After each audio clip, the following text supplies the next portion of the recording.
నంద్యాల జిల్లా వ్యాప్తంగా రోడ్డు ప్రమాదాల నివారణకు స్టాప్ వాష్ అండ్ గో కార్యక్రమం పోలీసులు చేపట్టారు. నంద్యాల జిల్లా వ్యాప్తంగా రోడ్డు ప్రమాదాల నివారణకు జిల్లా పోలీసులు స్టాప్ వాష్ అండ్ గో కార్యక్రమం చేపట్టారు. ఇందులో భాగంగా అర్ధరాత్రి నుండి తెల్లవారుజాము వరకు తిరిగే వాహనాలను ఆపి డ్రైవర్లకు నీటితో మొహం శుద్ధం చేయించి పంపించే కార్యక్రమం చేపట్టారు. కడప నుండి నంద్యాలకు హైవేపై వచ్చే వాహనాలను, అదేవిధంగా విజయవాడకు వెళ్లే వాహనాలను మరియు నంద్యాల నుండి కర్నూలుకు వెళ్లే వాహనాలను, కర్నూలు నుండి బెంగళూరు వైపు వెళ్లే వాహనాలను, అదేవిధంగా జిల్లాలో ముఖ్యమైన ప్రాంతాలలో తిరిగే వాహనాలను నిలిపి స్టాప్ వాష్ అండ్ గో కార్యక్రమం నిర్వహిస్తున్నారు. డ్రైవర్ల లైసెన్సులను వంటి భద్రతా ప్రమాణాలు పరిశీలించి వాహనాలకు అనుమతులు ఇస్తున్నారు.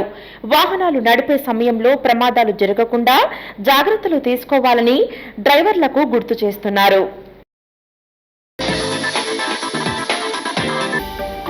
హలో అండి, నేను మీకు Rakshitha. Please do subscribe to Nandyal communications.